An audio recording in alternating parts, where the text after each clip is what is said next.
All right, welcome to another edition of the After Show. And we are going to be talking about last night's concert at the Kodak Center in Rochester, New York, featuring John Anderson and the Band Geeks. Kodak Center, nice venue, built way back in 1958 and is part of the Kodak complex. It's a 2,000 seater, very nice theater, great sound, great acoustics, and it was an awesome place for these guys to play.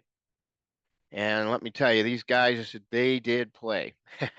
What a show. I saw these guys last year when they played on the 12 shows that they did in 2023. I was fortunate enough to see them at the sold out Riviera Theater in North Tonawanda, New York.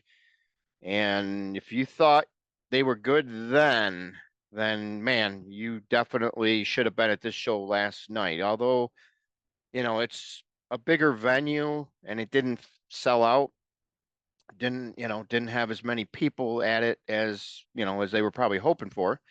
Nonetheless, the people that were there were definitely more than satisfied with the performance, no doubt. So basically, the Band Geeks feature music director and bassist Richie Castellano, guitarist Andy Graziano, keyboardist Chris Clark, Robert Kipp, who also handles keys, guitar, percussion,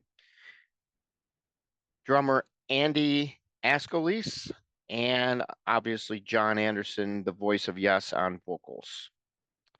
There's 22 dates for this particular tour, with more possibly to be added. And they also announced a little while ago that they're going to be coming out with a brand new album together. It's going to be on Frontiers Records, coming out in August.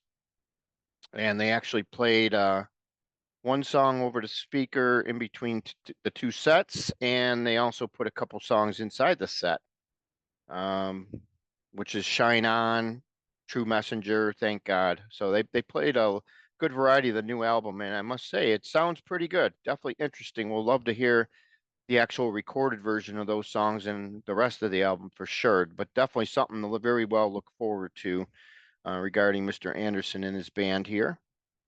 For me, that first set was just unbelievable. With the classics that were in there. You kick it off with Yours Is No Disgrace. You go into Perpetual Change, Close to the Edge, and You and I, back to back there. The surprise on this tour was adding The Calling in from Talk. Interesting choice. Didn't really expect anything from the latter period there of Yes, but that was definitely different to see and nice to see before they ended that first set with Heart of the Sunrise before the intermission. But I must say, the second part of the set, even though it had all the newer songs in it, man, I must say, I don't think I've ever seen a live version performed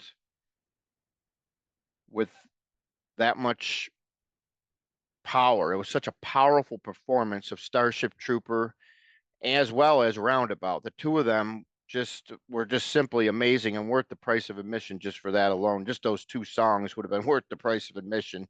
And then you get everything else on top of it as a bonus. So the cool thing is, they said John Anderson has mentioned in some of his interviews that he's hoping that they want to do another tour possibly next year and do two sets, one like an hour of new music and another hour of Yes music. And says he didn't figure out how he wants to do that yet, whether he wants to do a separate set of each or if he wants to mix them all together. But man, that definitely sounds good to me. I'm looking forward to hearing something like that already. So we'll see what happens there. It's just interesting. The regular classic Yes version right now, the band Yes, many people are always comparing them as a cover band. They give a bad rap to that band. And I saw them last year, late in the year. I thought they're doing their own thing, and then John Anderson's doing his own thing. So if you're a fan of Yes, you got to look at it from that perspective. And don't get me wrong, the Howl version, they got some great musicians there. but I think he has a different vision, obviously, than John Anderson. So with John, at least you're getting the classics, and now you're getting new music. And Steve Howe's also doing the same similar type thing where he's giving the classics here and there, but not as many. But he's also digging deeper into the Yes catalog, which many people always cry for. He's doing it, mixing in a few new songs, and so I think you get the best of both worlds when you see two different, Steve's Yes and John Anderson's Band Geeks. So it's a win-win for any fan of Yes. And you know, it's just weird how some people will say, well, Yes is nothing more than a glorified cover band right now. And and then you got John Anderson fronting these guys who are typically technically a tribute or cover band in a way, and yet they're saying that that's a better band. So it's just weird how you get all these different perspectives, of what's going on between the two different versions. But um, as a true fan of Yes, no matter what, I like the fact that you're going to get stuff from Steve Howe. I like the fact you're getting stuff from John Anderson, and I just think you got to take what you can get at this point. Everything these guys make, music wise, and anything they do performance wise, is definitely a plus. Because at their ages right now, these guys simply could just be staying home, being retired, and here they are, still working musicians, still putting out great quality music, and how can you fault that?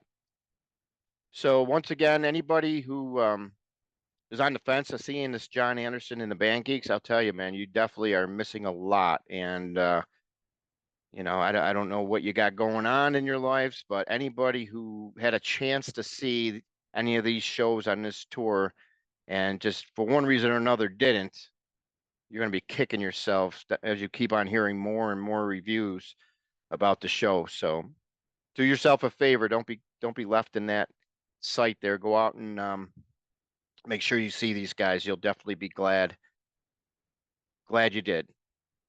And so that's me signing off from this version of the after show. We're gonna have many more of these episodes coming up this summer with all the different live shows and things going on in the concert world. So stay tuned.